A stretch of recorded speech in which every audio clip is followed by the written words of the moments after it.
নমস্কাৰ YouTube channel Gitartha কথনলৈ আপোনাক স্বাগতম জনাইছোঁ। শ্ৰীমদ্ভাগৱত গীতা এই গ্ৰন্থভাগীৰ এটি সৰল অনুবাদ আপোনাৰ সন্মুখত উপস্থাপন কৰিব বিচাৰিছোঁ। আহকচোন আমি এই শাস্ত্ৰভাগীৰ ভিতৰলৈ সোমাই যাওঁ। অথ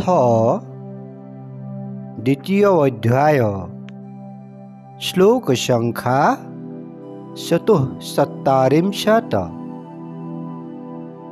ভোগৈশ্বৰ্য প্ৰসক্তানাম তয়া প্ৰহিত চেতসাম ব্যয়সায়াত্মিকা বুদ্ধি সমাধৌ ন বিধীয়তে।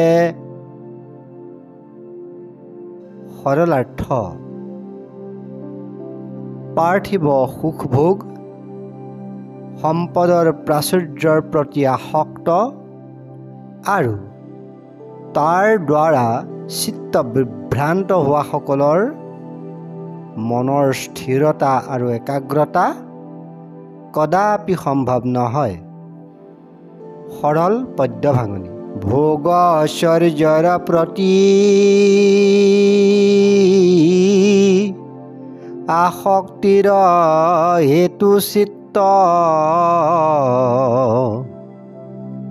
স্থিৰ ইখবৰ নাথাকয়।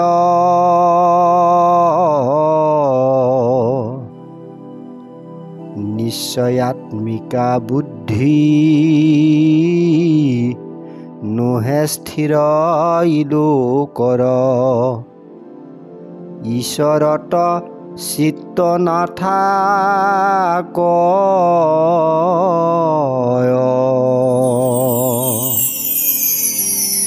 শ্লোকভাগৰ ব্যৱহাৰিক অৰ্থ। নিৰ্ণয় কি? এই ভাগ শ্লোকে এতিয়া কি ক'লে? মানুহ বাৰু কিহৰ সন্ধানত থাকে? আশাৰ নে শান্তিৰ?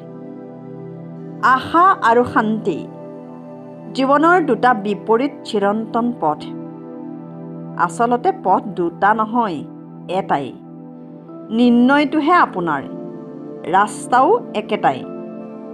ধৰক আপুনি পূবৰ পৰা পশ্চিমলৈ গৈছে। এই ৰাস্তাৰে পূবলৈ গ'লে যদি শান্তি পায়, তেনেহ'লে আশাই আপোনাক টানিব পশ্চিমলৈ। যদি পশ্চিমতহে শান্তি আছে, তেন্তে আশাই আপোনাক শান্তিৰ পথ দেখুৱাব পূবলৈ। বেদৰ মূল লক্ষ্য আছিল আপোনাক শান্তি দিয়া, পৰমানন্দ দিয়া, আপোনাক সংসাৰৰ সকলো জ্বালা যন্ত্ৰণাৰ পৰা চিৰকালৰ বাবে মুক্তি দিয়া। আপোনাক বেদৰ ফুলাম বাক্যবোৰে তাকে দিম বুলি ক'ব, তাকে দিম বুলি ফুচুলাব, কিন্তু ই এটা ফাঁকিহে। বেদ বুজাৰ জটিলতা তাতেই। বেদত সঁচা মিছা, ন্যায় অন্যায়, ঈশ্বৰ অনিশ্বৰ সকলো সানমিহলি হৈ থাকে। কিন্তু বেদত থকা বেয়াবোৰ বেদৰ ভেজালকৰণহে। আপোনাক দোকানীয়ে যদি চেনীৰ লগত একে আকাৰৰ একে ৰঙৰ বালি মিহলাই দিয়ে, ধানত পতান দিয়ে, আপোনাৰ বাছি উলিওৱা জটিল নহ'ব জানো? কিন্তু বেদৰ শুদ্ধ অশুদ্ধ নিৰ্ণয় জটিল নহয়। আমাৰ বিচাৰ মতে এইটো সহজ কথা। সেই সহজ বা জটিলতাৰ কথা ক'বলৈকে আমি দুই বিপৰীতমুখী শান্তি আৰু আশাৰ কথা কৈছোঁ। আশা মানে মৰীচিকা। মৰীচিকা কি বুজি পাইছে চাগৈ? মৰুভূমিত কেৱল বালি আৰু বালি, তলত দেই পুৰি নিয়া গৰম বালি আৰু ওপৰত জ্বলন্ত বাষ্পপিণ্ড সদৃশ উত্তপ্ত সূৰ্য। গতিকে মৰুভূমিত মানুহৰ পিয়াহত অণ্ঠকণ্ঠ শুকাই যায়। কিন্তু মৰুভূমিত ক'তো পানী পোৱা নাযায়। পানী নাপালে কি হ'ব? বহুত দূৰত আপুনি দেখিব বালিৰ ওপৰৰ বায়ুখিনিত পৰা সূৰ্যৰ পোহৰ বায়ুমণ্ডলত পৰি বায়ুখিনিয়ে সাগৰৰ পানীৰ দৰে নাচিব লাগিছে। সেই বায়ুক আপুনি পানী বুলি ভাবি যিমানেই খেদি নুফুৰক, তাক লগ পাব নোৱাৰে। কাৰণ ই আপোনাৰ চকুৰ ভ্ৰমহে। ইয়াক দূৰণিতহে দেখি, ওচৰত নেদেখি, যেনে ৰামধেনু, আকাশ আদি। আশাও এনেকুৱাই। ই আপোনাক সংসাৰ সাগৰত দৌৰাইহে ফুৰাই, কেতিয়াও লগ নিদিয়ে। এটা আশা পূৰণ হ'লে তাতকৈ ডাঙৰ আশা পূৰণৰ বাসনাৰ জন্ম হয়। যদি কিবা পায়ো, সিও এটা ক্ষণস্থায়ী তৃপ্তি মাত্ৰ।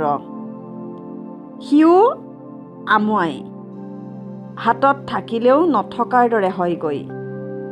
তাতকৈ ভাল ডাঙৰ এটাৰ বাবেহে মন ব্যাকুল হয়, যেনে জুইহে। ইয়াত যিমানেই ঘিউ ঢালিব, সিমানেই ডাঙৰকৈ জ্বলি উঠিব আৰু অধিক ঘিউহে বিচাৰিব। এইবোৰে মানুহক প্ৰকৃত শান্তি দিব নোৱাৰে, বলিয়াহে কৰে।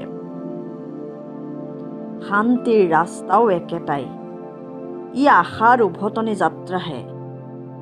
আগেয়ে যি বাটেৰে গৈ আছিল, সেই একে বাটেৰে আপুনি আপোনাৰ গাড়ী, জীৱনৰ গাড়ীখন উভতাই চলাওক। য'ৰ পৰা যাত্ৰা আৰম্ভ কৰিছিল তালৈকে যাওক। শান্তি তাতেই আছে। মাধৱদেৱে তাকে কৈছে, কৃষ্ণ যশে ধৌত চিত্ত হুয়া, সমস্ত ক্লেশক তৰি পুনু, কৃষ্ণ দাসে কৃষ্ণ চৰণ মূল নেৰয়, সকলে সম্পূৰ্ণ নিজ গৃহ পথিক সকলে পায়া লাগ, দুখ এৰাই যেন সিটো গৃহ নচাৰয়।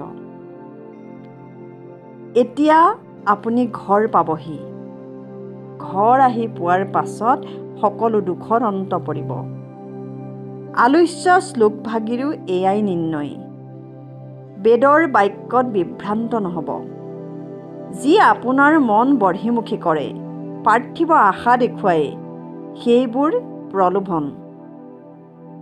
বেদত থাকিলেও সেইবোৰ মিছা, ভেজাল। যিবোৰ দ্বিতীয় অধ্যায়ৰ 42 আৰু 43 নং শ্লোকত উল্লেখ কৰিছে, তাৰ নিৰ্ণয় সেইবোৰ এৰিবৰ বাবেহে, আসক্ত হ'বলৈ নহয়। যিবোৰ কথাই মনক অন্তৰ্মুখী কৰে, আত্মবিশ্লেষণ কৰিবলৈ কয়, চিত্তক স্থিৰ হ'বলৈ শিকায়, সংকীৰ্ণতা, স্বাৰ্থপৰতা এৰি সাৰ্বজনীনতাৰ কথা কয়, সেইবোৰ সঁচা কথা, শুদ্ধ কথা।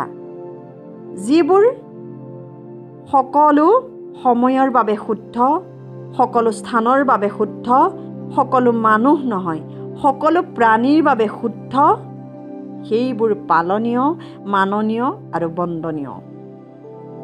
যিবোৰ কথা সকলো ধৰ্মপুথিতে পোৱা যায়, সেইবোৰহে পালনীয় আৰু শুদ্ধ কথা। কাৰণ ঈশ্বৰ যদি এজনেই, তেওঁ সকলো ঠাইতে একেটা কথাই ক'ব।